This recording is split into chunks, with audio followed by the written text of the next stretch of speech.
If you were like me, you probably think renting your car out on Turo would be a walk in the park. So that's why I'm here today to tell you about all the horror stories I had since I've been on the platform. I'm a powerhouse on Turo. I've had over 240 trips, and I'm going to be letting you know about some of my worst ones today. First off, let's start with the chronic liar, or better yet, the late extender. So first up, this guest who used to be one of my best runners, always booking, always paying for last minute extensions. Easy money. Everything was going well in the beginning. She used to always extend her vehicles last minute, keeping the car for 4 days at a time, renting it frequently. But she got too comfortable. Started asking if she could extend hours after her rental, and me being too nice, I was like, sure, I'll work with you. One day she didn't even process the extension she didn't process the extension at all. She prolonged me and kept telling me that she was getting ready to do it, and she never did. Meanwhile, somebody else ended up booking the car for that morning, and I let her know, hey, I see the extension never got processed. Somebody ended up booking the car. What time can you get it back to me? So she then began to start feeding me lies about where she is.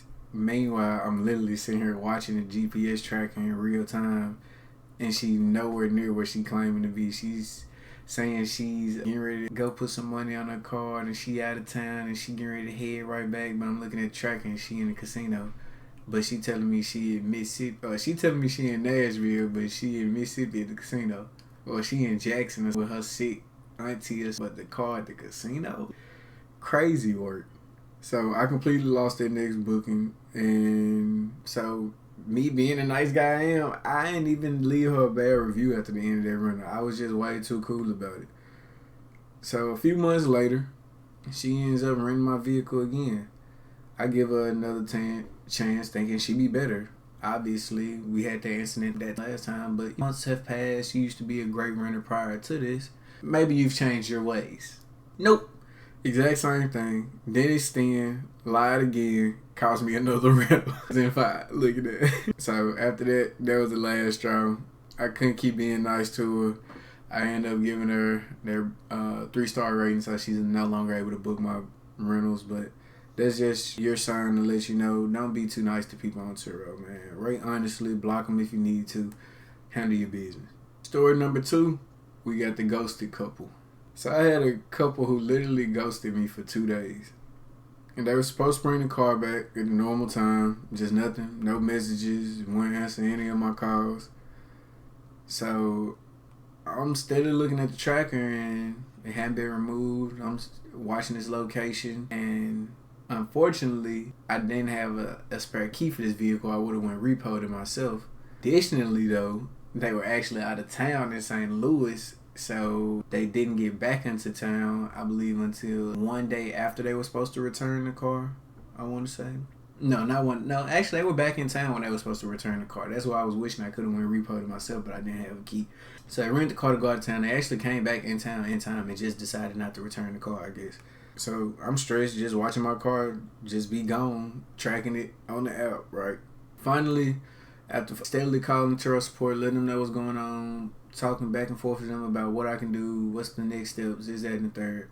So basically, you have to wait 48 hours before Turo can really step in and get in trust and safety involved, where they work with repo men and you get them access to your trackers, and they and you can report the vehicle stolen, and they work on getting your vehicle back for you, right?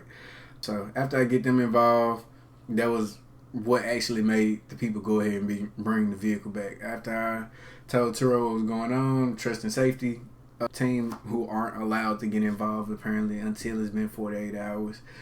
Once I let them know what was going on with the vehicle, they reached out to the customer, and the customer instantly obliged and brought the vehicle back. So I don't know what they told them, if they threatened them with the idea of the legal consequences or what it may be, but they finally brought the car back.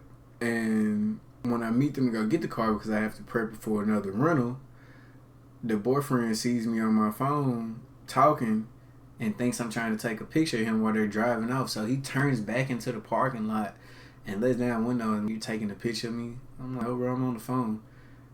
And he like, what you taking a picture of my car for? I said, bro, what are you talking about? I'm on the phone. And I don't know what he said. And I'm like, bro, you supposed to bring this car back 2 days ago anyway.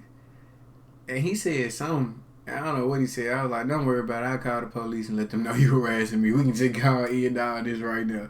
And they went ahead, shut all that down, and he went ahead and drove off or whatever. But either way, two things you can learn from that incident. First off, that was my mistake because I didn't have to escalate the situation. I could have just been like, no, I didn't take a picture of your car, bro, or whatever, and just tried to de-escalate it. But my pride got involved, and I ain't going for no bullshit. I'm going to just keep it on it. Because you playing with me, I don't do very well with disrespect. So I let the police get involved with it. And that's how I handled it. But on top of that, just make sure you keep yourself safe in safe environments, things of that nature, right? But don't be scared to escalate. Don't just hope they'll do the right thing. Report it. Protect your car and your money. Story number 3, we got the Tesla battery killer. Now, this one, luckily, was covered under warranty, but you'd think people to know how to use a Tesla when you send them tutorial links and tell them don't let the car go below 20% and all this other. You go the extra mile. People just do not care, right? So this guest ran the battery completely dead, 0% on the side of the highway. Goofy 18-year-old. Anyways, the car won't work at all. End up having to get it towed to the Tesla dealership. Actually, I believe I got it. End up just getting it towed home because Tesla didn't have any appointments for 3 weeks. How's that? So the car sat at the house for 3 weeks, making no money, no dollars, while the guests just run about living their life and having, and I guess just paying for the tow or whatever. So EVs can be good money, but make sure your guests know what they're doing and be on top of them as proactive as you can about making sure that they follow all of the rules of taking care of your vehicles, right? And be ready for some serious downtime if they don't. Now, this one has to be one of the oddest what the hell are you doing stories. So the guest ends up extending my vehicle. I don't know how he was even able to do this without me accepting the change, but somehow he ended up extending the vehicle where he was able to return at 11 p.m. or 12 a.m. that night. So late return, whatever, possible. Anywho, I get there to the vehicle the next morning, and the Jeep has both doors scraped on each side, and it looks like it's been spray painted or a terrible job at a body shop painting over it, and it's dented going all the way to. Somehow they scraped the side of the car all the way along something. And I'm just looking at it like, it really wasn't even that bad. They made it worse by painting over it. What the hell are you doing? But instead of telling me or handling it through insurance, he got a body shop or some shit to do it himself. Literally grabbed some, I don't know what the hell they did, but see pictures. It's just crazy to me. And never said anything that happened. Luckily, it was just both doors and a repaint, but I always inspect your car before closing out, taking a trip. Make sure you have great trip photos, because things like that, if you ain't taking good pictures, how are you going to be able to tell that damage occurred during the rental, right?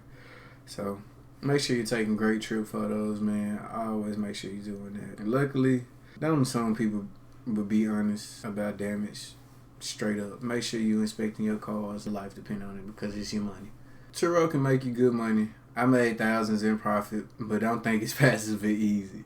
You're renting to strangers, there'll be lies, damage, ghosting, threats, and you gotta be ready for it, honestly. Set strict rules, communicate clearly. Rate their reviews, honestly, when you talk to them, man. Don't be afraid to say no. If you want more real Turo stories, my actual monthly profits, and no bullshit strategies that work, hit subscribe, comment below. Let me know if you got any questions or any what you thought was the funniest story or which one's the craziest to you, man.